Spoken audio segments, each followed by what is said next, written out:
Olá, eu sou Sandra Hayashida, sou especialista em marketing e estratégias digitais e hoje estou aqui como entrevistadora voluntária para o canal Nikkei Independente com o projeto Quem é Quem na Sociedade Nipo-Brasileira. Hoje estou aqui com a Lídia Yamashita, e vou entrevistá-la aqui no Museu da Imigração Japonesa para o nosso canal Nikkei Independente. Lídia, muito obrigada por estar aqui conosco. Eu vou contar um pouquinho aqui da Lídia, Ela é a pessoa aqui, presidente da comissão de administração do museu, E ela é nascida em São Paulo, ela é casada com o Jorge Yamashita, vice-presidente do Bunkyo, e tem 3 filhos. Ela é arquiteta de formação pela Faculdade de Arquitetura e Urbanismo da USP, Seu pai, Hideo Iwasaki, foi presidente do Bunkyo, e um dos fundadores, inclusive. Ele atuou na diretoria de 1981 até 1993, ocupou importantes cargos na beneficência nipo-brasileira e também foi vice-presidente da Federação Brasileira de Gateball e presidente da Sociedade Amigos de Tóquio. Sua mãe, Yuko Kasai Iwasaki, também foi muito atuante no Bunkyo como voluntária, dando cursos de bordados para a ala feminina da entidade. Sobre a Lídia, ela fez diversos cursos no exterior, entre eles a de Tokyo Metropolitan University Faculty of Urban Environmental Sciences Department of Architecture, de 1971 a 1972. Também a International Language School de Londres, em 1973. E a AOTS, Association for Overseas Technical Scholarship de Tóquio, em 1998. Ela também é membro do Conselho Deliberativo da Sociedade Brasileira de Cultura Japonesa, de 2007 a 2019, Foi vice-presidente e presidente da Comissão de Administração do Museu Histórico da Imigração Japonesa no Brasil.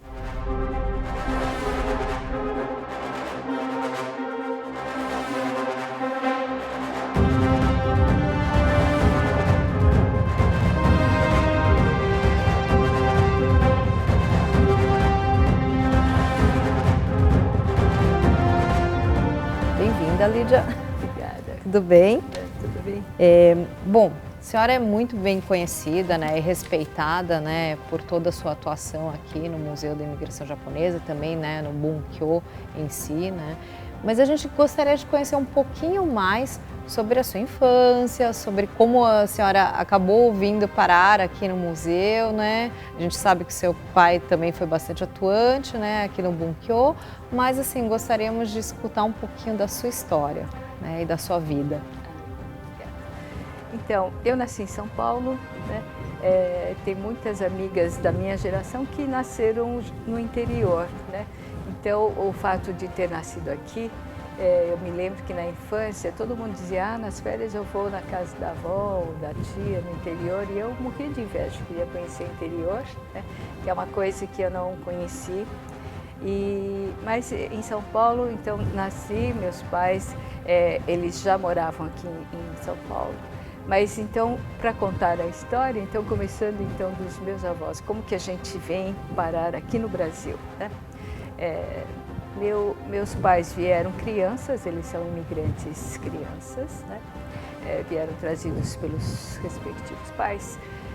No caso então do meu pai, o meu avô, por parte do meu pai, ele era, no Japão chama Miyadaiko, ele é um carpinteiro de templos, especialista em construir templos, de madeira. Então, só que lá em Tóquio mesmo, os dois são de Tóquio, meus pais, e lá em Tóquio ele construía esses templos de madeira e um dia teve um grande incêndio, Porque outro dia eu estava vendo o especial, inclusive da NHK, incêndios em Tóquio, disse que era muito comum, muito comum. Mas imagine coisas de carpintaria, madeiras, Pegou fogo em tudo. E antigamente a casa era acoplado à parte que eles chamam de fábrica, com todo esse trabalho, E a casa pegou fogo em tudo, E meu pai fala que um dia ele estava na escola e o pessoal veio chamar, sua casa está pegando fogo, né? E ele voltou correndo e disse que todo mundo já não podia nem chegar perto e queimou tudo. E antigamente, então, a casa pegando fogo, imagine, você perde tudo, porque dinheiro também não põe no banco, estava em casa. Então, enfim, aí o pai dele, que é meu avô, decide que alguém fala que, olha, trabalhar, ele começou a trabalhar depois em outras oficinas para, né, sustento inicial, mas depois falaram que, olha, o pessoal está indo para o Brasil, né? O Brasil dá para trabalhar, trabalha lá alguns anos e, né, refaz tudo isso. E aí ele ficou com vontade, né? E ele vem então com a família toda para o Brasil. Eles chegaram em 1935 e entram na região de Mogiana, né? No lugar que chama São Simão. E lá eles trabalham inicialmente, e nunca tinha trabalhado em agricultura, né? Mas ele então começa a trabalhar um pouco, eles trabalham, parece que eles ficaram pouco tempo. Porque o primeiro ano disse que foi uma lástima, né? Foi difícil, tudo muito difícil. Para quem morava em Tóquio, disse que era mato, né? Foram parar no meio do mato e o avô parece que ia sempre procurar informações para ver o que pode fazer para melhorar isso, né? E de repente, na plantação no ano que eles plantaram algodão, disse que foi um sucesso muito grande, né? E ganharam muito. E tanto que o dono da fazenda queria que eles continuassem plantando no ano seguinte também o algodão, mas o avô meu avô decidiu que, não, vamos pegar esse dinheiro e vamos para São Paulo. Então eles ficaram muito pouco tempo no interior, parece que no máximo 3 anos, vieram para São Paulo. Porque já que ele sabia mexer com carpintaria, marcenaria, então ele montou então depois uma fábrica de móveis, né, no Belenzinho. E assim que eles então se estabelecem em São Paulo. E meu pai começou a trabalhar, ele trabalhou no consulado do Japão até fechar, que durante a guerra então o consulado fecha. E aí, na época da guerra, quase todo mundo perde emprego mesmo, né? Porque tudo é fechado da parte dos descendentes de japoneses. E aí, o único lugar que parece que tinha trabalho era a cooperativa. Porque a cooperativa foi a única instituição que não teve que fechar, porque lida com alimentos da população. Então a cooperativa, ele foi trabalhar na cooperativa Sul Brasil, né? E ele lá foi trabalhando até se tornar diretor, né? Ele era diretor comercial de lá. E depois ele foi, então, nos anos 70, ele foi trabalhar na companhia fertilizantes Mitsui, né? Que era também um sonho dele poder trabalhar numa empresa japonesa, né? E aí ele realiza esse sonho. Parece que para sair da cooperativa foi difícil tudo, mas ele quis e ele conseguiu. Então, ele trabalha na fertilizantes Mitsui, né? Ele já entra como diretor, ele vai até diretor superintendente e aposenta lá mesmo na Mitsui, né? Então ele se sentiu feliz, realizado, né? E no caso da minha mãe, então minha mãe também vem criança, né, com 12 anos para cá, e eles entram em Bastos. Meu avô, por parte então da minha mãe, ele era dentista, lá em Tóquio também, perto de Ikebukuro, né? E então, por que um dentista ia emigrar para o Brasil? Mas isso tem uma história diferente, porque a minha avó é que queria vir. A minha avó, depois ela aqui no Brasil, algumas pessoas a conhecem como tankaísta, né? Ela fazia poesias de tanka, né? Mas o irmão dela, né, que quis vir ao Brasil, que plantou essa ideia, né, dizendo vamos todo mundo ao Brasil, porque eram só 2 irmãos, porque na verdade o meu bisavô era médico, né, em Tóquio, e quando faleceu, a minha avó quando nasceu, a mãe dela faleceu no parto, né, Então esse bisavô, ele fecha a clínica que ele tinha em Tóquio, lá em Aoyama, e ele então, na época, estava começando como chama, o desenvolvimento de Hokkaido, né? E aí ele tinha amigos lá, e diziam, olha, aqui em Hokkaido não tem nenhum médico, você não quer vir? E estava convidando. E aí esse meu bisavô, então, resolve fechar, né? E deixa então a minha avó com uma senhora que tinha tido filho recente, né? Ama de leite, né? Seria, né? E só levando um filho, tio, né? Eles vão para Hokkaido. E lá ele abre uma clínica, né? E até recentemente também, eu já fui 2 vezes, quer dizer, Hokkaido eu já fui mais vezes, mas eu vi dessa vez com um dos primos da minha mãe, onde ficava exatamente a casa deles, que é muito perto daquele, chama Tokeidai, né? A casa de relógio, e que é um símbolo lá de Hokkaido, né? Então, deu para ver isso, deu para ver o cemitério dele, do meu bisavô, né? E também ele, na época, como era muito difícil o curso de medicina ter corpos para estudar, né? Ele doou o corpo para a faculdade de Hokkaido. Essa história a gente ouviu desde criança, assim, mas até a gente não estava acreditando muito, né? Tem muitas histórias assim. Mas, então, dessa vez, nós conseguimos comprovar, pudemos ter acesso a um arquivo antigo lá da Faculdade de Medicina de Hokkaido, e lá constava mesmo, vimos o nome dele, quem que apresentou, que foi o fundador da própria Universidade de Hokkaido, que apresentou, porque eles que então eram amigos, né? E que tinham convidado ele para ir lá, para ser médico lá em Hokkaido. Bom, então o filho, né, que era irmão da minha avó, falou, vamos para o Brasil, porque então tem esse sentimento de conhecer lugares diferentes, né? E também como esse bisavô, depois que ele foi para Hokkaido, ele casou com outra pessoa, então constituiu outra família, né? Então ficou esse meu, o tio, né, da minha mãe e a minha avó, são 2 irmãos, ficaram então meio fora, né? Quer dizer, já é outra família. E eles então estavam em Tóquio, né?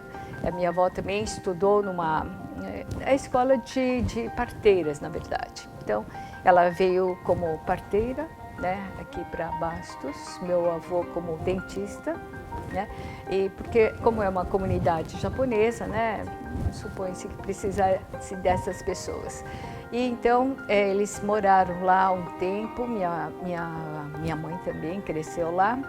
E depois, antes da guerra, eles vêm para São Paulo, porque um dos tios meus, que é o irmão da minha mãe, já estava em São Paulo e também trabalhava no consulado, né? E nesse consulado é que conhece então meu pai também, que trabalhava no consulado. E ele apresenta, olha, tem uma irmã lá em Bastos, né? Porque sabendo que são de Tóquio, e assim é que casa a minha mãe com meu pai, né? E assim nasço eu, né, em São Paulo, e crescemos aqui, somos 3 irmãos. Meus irmãos, minha irmã fez inglês no Mackenzie, depois ela trabalhou na Dow Química. O meu irmão sempre trabalhou na CESP, né? Ele é engenheiro politécnico, né? E eu conheci o meu marido no Japão, quando a gente foi de bolsista. Ele era bolsista já no metrô de Tóquio, né? E eu fui bolsista de Tóquio mesmo, né? Pela nossa descendência. E eu estava estudando lá a Faculdade de Arquitetura, então, de Tóquio. E conhecemos lá, né? E foi de lá que descobrimos que morávamos em Pinheiros, um bairro muito... Morávamos perto, tínhamos estudado nas mesmos colégios e nunca tínhamos encontrado, né? Isso porque meu marido é 6 anos mais velho do que eu, então quando eu entrei no ginásio ele já estava formando colégio e assim vai. Por isso que a gente não teve esse encontros antes. Mas então voltamos e depois casamos, né? Temos 3 filhos. A minha filha mais velha, ela fez química na USP, né? Ela trabalhou numa empresa que fazia, como chama? Certificados ambientais, né, que toda empresa precisa ter, né? E o meu filho, o primeiro filho, o homem, né? Ele também fez Politécnica, ele fez mecatrônica, hoje ele mora na Holanda, né? Ele trabalha na Philips, né? E vive lá na Holanda. Então. E o outro, caçula, ele fez Direito na São Francisco, ele é hoje defensor público, né? Trabalha na Defensoria. E também já trabalhou no Ministério, lá em Brasília também, Ministério da Justiça, né? Mas hoje ele trabalha aqui em São Paulo, na Defensoria, né? Então, essa é a nossa família. Nós temos 3 netos, todos homens, não tem menina em casa, né? Todo menino. E, e aqui a gente está trabalhando, então, voluntariamente para o Bunkyo, atualmente, né? E daí a senhora veio parar aqui no Bunkyo, de certa forma, nessa parte das artes, né, do Museu de Imigração, né? Como é que foi essa vinda sua para o Museu da Imigração? Ou foi natural? Gostaria que a senhora me contasse um pouquinho dessa parte também. Então, meu pai, quando ele foi presidente aqui do Bunkyo, existia o departamento feminino que a minha mãe ajudava também, e ela organizava várias exposições, né? Exposições de artes também, mas de cerâmica, de artesanatos, né? Elas fizeram diversas atividades, kimono, por exemplo, também, né? Atividades que antes não havia muito acontecido, né? Um toque feminino aqui. E ajudando isso também já fui um pouco familiarizando, né, com organização de exposições, né, e também com aqui o Bunkyo. Em 2005, então, eu entrei num grupo que estava estudando o que fazer para comemorar o centenário da imigração japonesa. E aí, ajudando esse grupo, nós criamos então o banco de dados de todos os imigrantes passageiros dos navios, que era uma lista que existia aqui no museu. Descobrimos que o museu tinha toda essa lista e nós resolvemos, então, inicialmente foi lido, né? Porque é tudo em kanji, muitos são kanji antigo, né? E então só pessoas de muita idade poderiam ler. Então vieram muitos voluntários de idade, foi um trabalho muito bonito, né? Que foi iniciado pela Leda Shimabukuro, né? E que foi transcrito, romanizado, toda aquela leitura de kanji, né? E depois que romanizou, né? Então tinha a ideia de publicar livros, fazer em volumes, mas foi interessante que nós decidimos digitalizar, né? O tempo já era digital, estava virando digital. E para digitalizar era um processo muito difícil, porque as pessoas teriam que digitar kanji também, né? E quem que saberia fazer? Porque mexer em computador já era só jovens, né? Agora, os kanjis eram os idosos que sabiam, pessoas de 80, 90 anos, eles vinham com toda boa vontade, assim, fazer esse trabalho voluntário, um trabalho bonito, pela participação dessas pessoas idosas. Mais de 100 pessoas ajudaram a fazer isso, né? E aí, o que nós fizemos foi interessante também, criamos um grupo para ensinar a digitar. Falei, não é difícil digitar, vamos ensinar. Que bacana. Aí ensinamos e muitos desses voluntários continuam ajudando aqui o museu voluntariamente, digitando ainda todo dia. Todo livro que recebe a gente coloca no banco de dados, são eles que colocam. E eles gostam e ficaram muito felizes de dominar isso, né? E, na verdade, o processo, a gente recebeu ajuda de várias pessoas para ensinar também. E era difícil porque esses kanjis antigos, mesmo você digitando, não sai. Não sai. Então, como procurar kanji antigo? Também, né, foi um estudo, foi uma busca e descobrimos um outro jeito de descobrir kanjis em desuso, né, que é um processo difícil, porque nós queríamos deixar fielmente como estava escrito no livro de registro, né? É o nome das pessoas, né? Hoje em dia usa outro kanji, mas a gente queria deixar o original. Sim, inclusive deve ser interessante, porque acredito que nessa vinda, né, muitos tiveram que, né, daí romanizar, né, nos cartórios aqui no Brasil. E foi traduzido errado, na verdade, né? Exato. Eu até sei do caso da minha avó, que ela acabou virando Rick, mas parece que o nome dela não era Rick, né? Mas aqui quando a pessoa do cartório escutou, colocou ali Rick, então ela virou Rick. Então tem essas histórias, né? Por isso que eu acho que esse trabalho que foi feito, ele é extremamente rico, né? Interessante. Então, né? E também até, eu acredito que assim, né? A gente já está aqui no Brasil, acho que na quarta, quinta geração, né? E tem pessoas que ficam emocionadas, tem pessoas assim que não tem nenhum traço oriental, né? Mas sabe o nome do avô, do bisavô, e digita lá no museu e descobre, até chora de emoção, porque olha, descobri de onde ele é, sabe qual a província, em que ano que ele veio, nome do navio, né?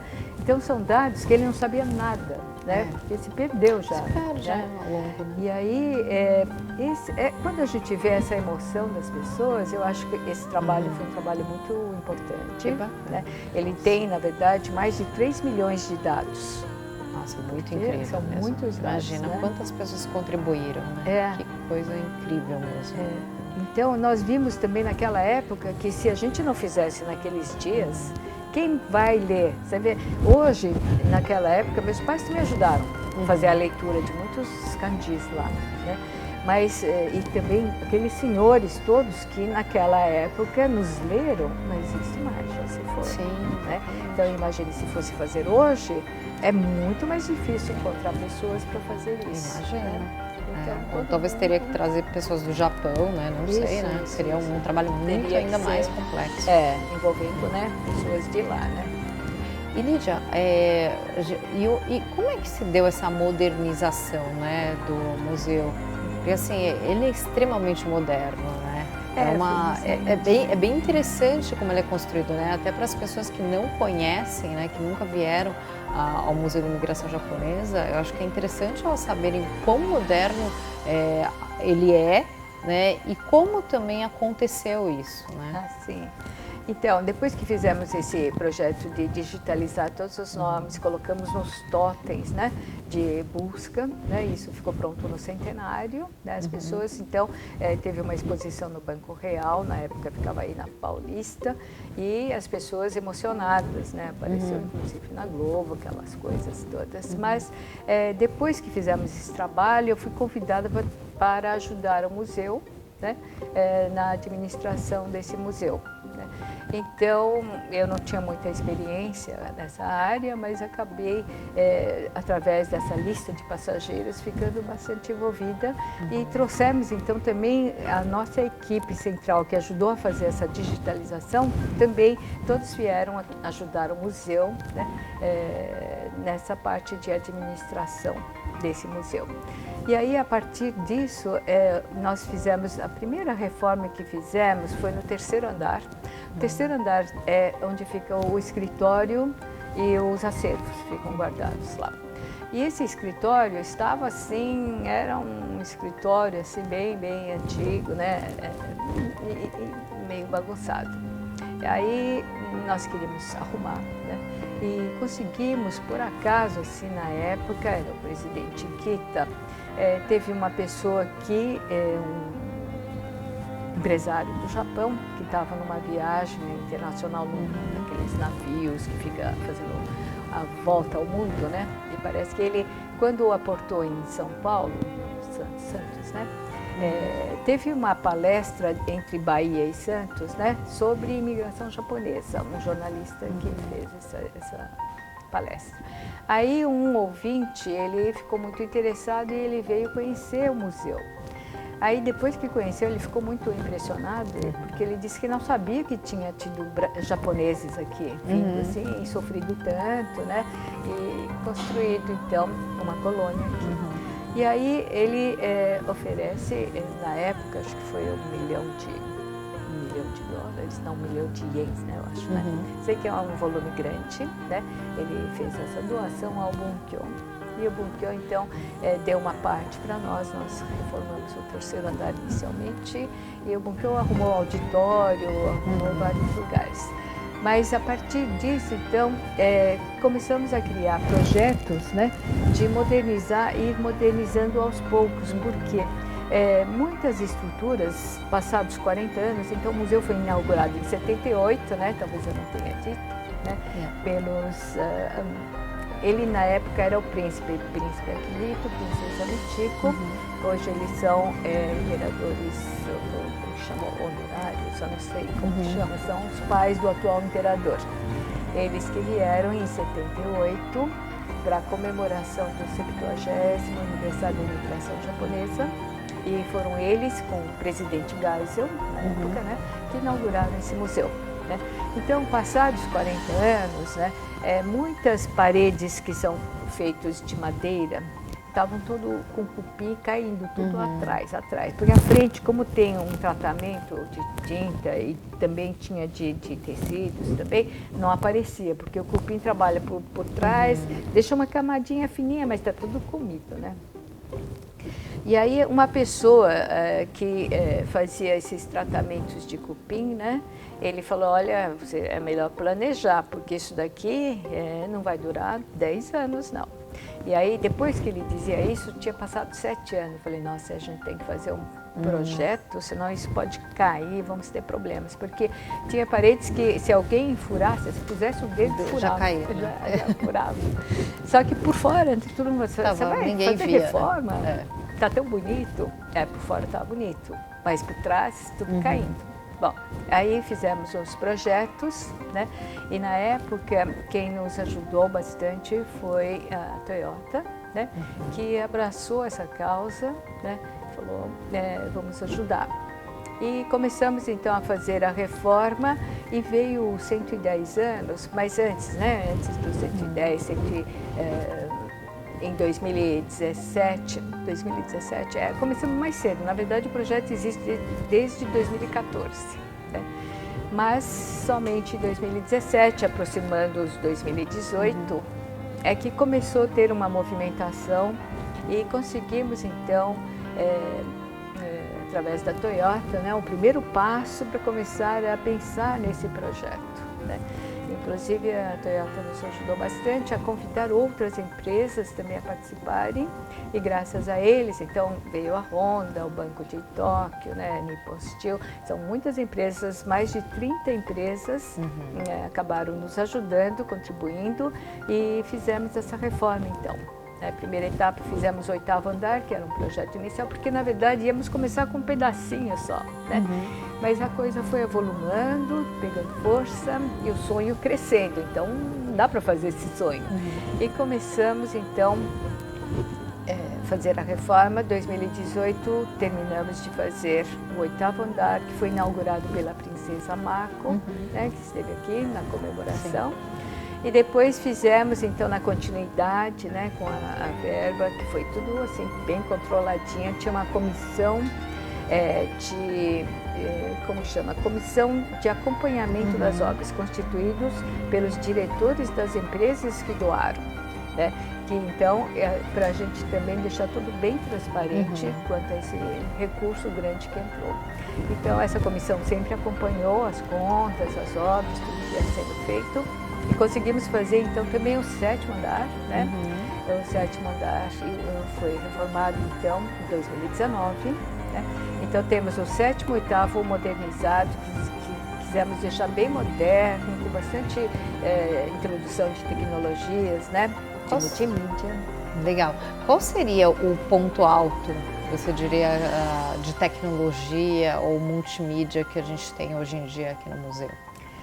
Nós colocamos diversos equipamentos, né? Inclusive o túnel da guerra, que vai contar então essa parte difícil da guerra, né? São vários monitores, cada monitor tem um sensor que chama chuva de som, eu acho. Você parando num determinado lugar, o som vem só para você, para não atrapalhar o vizinho que está assistindo um outro vídeo, né? Então todas essas tecnologias existem, tem touchscreen também, que você pode ver a história das empresas também que chegaram depois, né? Depois da guerra, vem muitas empresas japonesas ao Brasil. Então isso também tem painéis de touchscreen, né? São recursos modernos, que nem essa chuva de som, que muitos museus no mundo eu acho não que têm. Não tem. Exato, exato. Inclusive muitos museus de São Paulo não têm. É verdade, eu acho que não tem, eu não conheço, né? Então você vai percorrendo e você pode ouvir, você é o ouvinte da sua tela, né? O vizinho a poucos metros, né? Pode ouvir o dele tranquilo. E nem precisa colocar aparelho, nada disso, é só ficar em pé, você tem uma chuva de som. E então introduzimos diversos recursos, né? Horácio foi quem também trabalhou muito nessa parte de multimídia também e também lá na cabana do imigrante que nós preservamos, né? Foi colocado um sonzinho queimando a fogueira da lenha, né? Na lenha foi acesa uma luz especial que parece extremamente sensorial também, né? Então a pessoa vem e ela tem todo tipo de experiência aqui dentro, né? Então as pessoas que vivenciaram isso, muitas pessoas que entram lá na cabana até choram, ficam emocionadas, né? Porque lembra a casa, puxa, a casa do meu avô era assim, né? E tem muita gente que viveu esse tipo de vida, né? Então é emocionante. E tem vários bichos lá empalhados, né? Que também foi um japonês que fez, né? Ele fazia isso de hobby, tinha uma coleção e ele tinha doado ao museu, né? Então colocamos todos eles. Então o cenário aqui é de tal forma que você percorrendo, você vai poder vivenciar como foi que o imigrante veio e viveu aqui, né? Mas essa montagem, a concepção toda do museu foi feita por um antropólogo famoso do Japão, chamado Tadao Nesao, né? Ele foi o primeiro diretor do Museu Nacional de Etnologia do Japão e ele que tinha vindo, foi chamado aqui pela comunidade, ele que veio fazer essa concepção de como poderia ser feito o Museu de Imigração, né?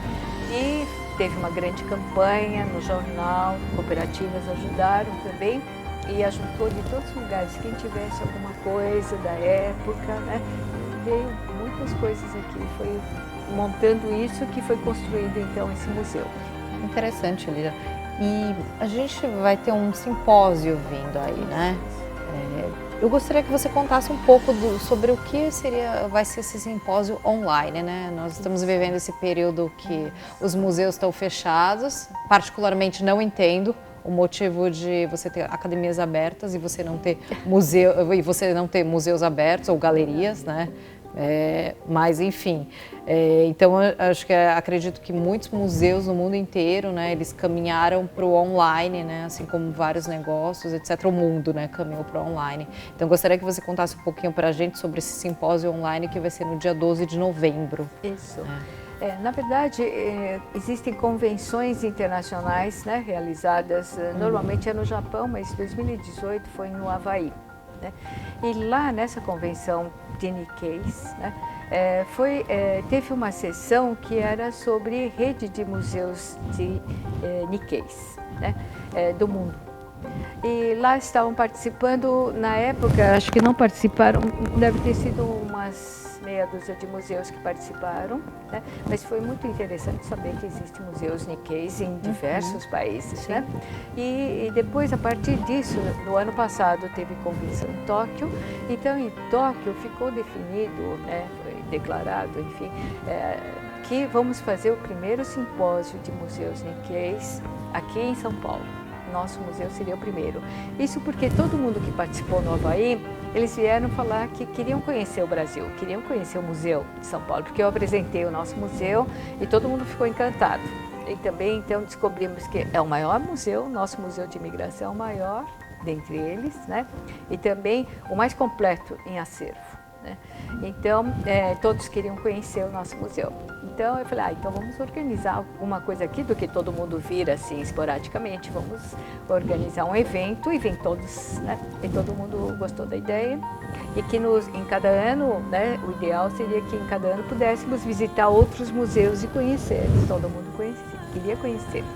E ficou declarado, então, que o primeiro simpósio internacional de museus Nikkeis vai ser em São Paulo, em novembro. E aí veio a pandemia, né? E nós estávamos já organizando desde o ano passado, fizemos algumas reuniões, comissão organizadora, mas com a pandemia nós paramos tudo, não sabemos mais o que fazer. Cancela, adia para o ano que vem, o que vamos fazer? E aí, com a onda que está vindo de webinar, etc., está dando certo, então decidimos, então vamos fazer por web. Então, já estamos organizando isso, vai ser no dia 12 de novembro, né? No horário do Brasil, vai começar às 19 horas, até 22 horas. Isso para o Japão é meio apertado, porque 7 da manhã. Mas nós vimos, né, o calendário, o fuso horário, os países que vão pegar, né, e ajustamos. Bom, vai ser um pouco forçado para todos, mas no meio, quem está no meio está bem, né? Então vão participar, confirmados assim, nos Estados Unidos é Los Angeles e o Havaí ainda não recebi a confirmação, mas eles participaram lá. Canadá, Vancouver e Toronto, né? México, Peru, né?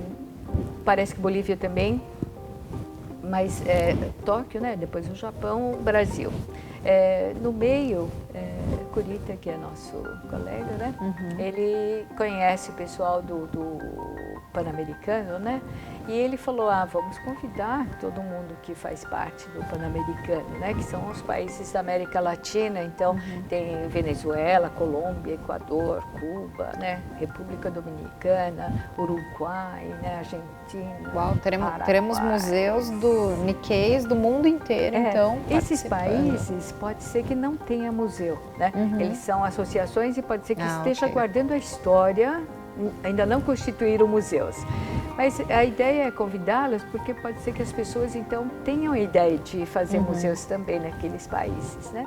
E para esse preparativo, então, nós estamos prevendo, nós vamos lançar um convite vai dar mais ou menos uns 15 países participantes, né? E a dificuldade está em fazer a tradução, 3, 4 línguas, né? Várias línguas. Mas a ideia é que para esse preparativo nós queremos fazer uma rede de museus do Brasil.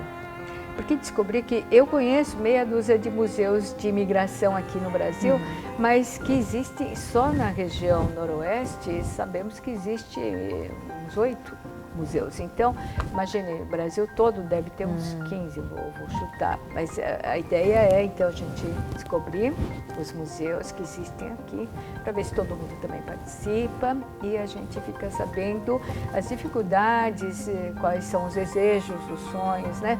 Enfim, que cada lugar tem e que talvez possamos, nessa rede, fazer um intercâmbio até de conhecimento, podemos trocar algumas coisas que nós sabemos, né? Podemos passar para eles, podemos emprestar alguns produtos que nós temos aqui para fazer exposição, né? A ideia é então fazer essa rede de museus para ajudar todo mundo mutuamente. Vai ser um trabalho grande, né? Mas super produtivo, com certeza. E uma última pergunta, né? E depois eu gostaria de que você deixasse uma mensagem para a gente, né, Lídia? Que a gente sempre finaliza, né, com a mensagem dos nossos participantes. O museu ele já teve muitos convidados ilustres, né? Muitas pessoas que vieram visitar, né? E, então eu gostaria que você contasse algumas dessas pessoas, né, que estiveram aqui. O museu recebe, quando vem visitas ilustres do Japão, quase todo mundo passa por aqui, né? Então, na inauguração já foram os pais do imperador atual, mas também ele veio 3 vezes, né, ao Brasil. Mas o próprio imperador já esteve também por 2 vezes, né? Toda a família imperial, os irmãos, a irmã, os tios, a tia, né? Vieram já ao Brasil, né? E, na verdade, não só eles, mas o Shinzo Abe, por exemplo, né? Pessoal, ministros do exterior, ministros de diversas áreas, né? Já estiveram aqui também. E governadores de províncias, né? Geralmente, Festival do Japão, quando acontece, vem governadores e eles sempre, a comitiva visita aqui o museu, né? Então, são várias visitas que o museu costuma receber, né, do Japão. Presidente de empresas, executivos também, todos eles passam por artistas, aqui, né? Todos vêm, né? Porque normalmente todos vêm ao Bunkyo, né? E vêm ao museu conhecer. E aí, por isso a importância de nós podermos contar assim, de uma forma assim, moderna e bonita, bonita, né? A história dos nossos antepassados, né? Inclusive, participei recentemente de uma web também discutindo qual é o papel do museu no diálogo intercultural, né? Que eu achei que é um tema muito importante, porque a interculturalidade é um tema muito importante hoje, né? Justamente para evitar também que tenha discriminação, né? E ter um museu, na verdade, você ajuda as pessoas a fazerem entender o que é a cultura japonesa, né? Tanto que colocamos várias peças antigas também aqui no 7º andar. E essa interculturalidade para os brasileiros, né?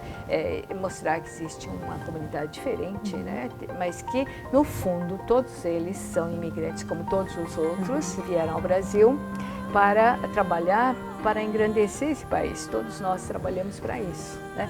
É isso que nós queremos que todos levem daqui, né? Trabalhando os agricultores, os japoneses trabalharam mais na agricultura, mas que nas artes também, mas enfim, todos temos o mesmo tipo de história, né? E, inclusive temos agora um centro de pesquisas de imigração e cultura japonesa, constituído aqui, que chama Museu Vivo. O Museu Vivo é onde produz conhecimento, né? Então, não adianta só estar exposto. Essa era a concepção desse professor Umesao, que não pode ser um museu de deixar só peças antigas expostas. Isso é um museu morto. Ele falou, museu vivo tem que produzir conhecimento, né? Então, o centro de pesquisas era um sonho também, desde a construção do museu, e inauguramos neste ano, em janeiro, né, esse Museu Vivo, que é o Centro de Pesquisas, fica no 3º andar, né, e também uma sala aqui no 8º andar, que é uma sala, professor Hiroshi Saito, de workshops. Tem a experiência de você fazer caligrafia japonesa ali, né, com pincel, e fazer origami. Todo mundo que compra ingresso ganha um papel de origami. E lá tem um monitor que mostra passo a passo, bem bonitinho. E todo mundo senta lá e fica fazendo. Todos os brasileiros que vêm visitar, né? Mesmo o Shodô, todo mundo gosta de experimentar escrever com pincel. Pincel à água, né? Então é muito fácil de fazer e ele desaparece em poucos segundos. Olha, então, que atividade o segundo pode vir e fazer lá. Então, essa sala de atividades tem um grande telão, pode ser projetado filme, pode ser ter um cinema comentado, por exemplo, né? Cabe 50 pessoas sentadas. Então, esse é o Museu Vivo, que a gente quer que as pesquisas que forem feitas, as pessoas podem publicar ali nessa sala, né? Então, dá para fazer um seminário, palestras, né? Exposições especiais também lá, uma sala pequena, mas dá para fazer. E então, o museu está caminhando para esse lado, né? E eu acho que daqui para frente a geração nova pode pegar esse bonde já montado, né? Eu acho que fica mais fácil agora para ser conduzido, né? Porque quando você vê um museu antigo, assim, o pessoal nem vinha, né? Eu já vi aquilo lá há 40 anos igualzinho, né? Era um comentário geral, né? Mas hoje, todo mundo que vem fica encantado, então eu acho que é bom e ainda tem chance de ir mudando nessas telas de monitores e contando ainda outras histórias. A gente pode inserir lá, completar mais os dados, né? Essa é a vantagem do digital, né? Dessas partes de tecnologia. Lídia, muito obrigada pela sua entrevista. Quanta coisa interessante a gente escutou hoje, né? E também saber do Museu Vivo, né? Então, as pessoas já não esperam mais que elas só vão ver, né, acervo antigo, né, ou coisas antigas. Não, elas vão ter uma interação, inclusive muito próxima com a cultura, né? E uma vivência. Então, eu agradeço muito a sua participação, né? Realmente dá para perceber a diferença, né, que a senhora faz na sociedade nipo-brasileira, né? Então, o canal Quem é Quem na sociedade nipo-brasileira, né, pelo canal independente, hoje foi uma entrevista muito rica também. A gente vem vindo numa série de entrevistas, né, que tem realmente cativado o público. Então, muito obrigada ao Bunkyo também, né, por ceder aqui o espaço, por estar aqui com a gente, com a Lídia também. E, bom, sigam o canal Nikkei Independente no YouTube, no Facebook, no Instagram, né? Em breve a gente vai estar com mais entrevistas, mas acredito que hoje foi uma entrevista muito realmente importante para a nossa cultura nipo-brasileira. Obrigada.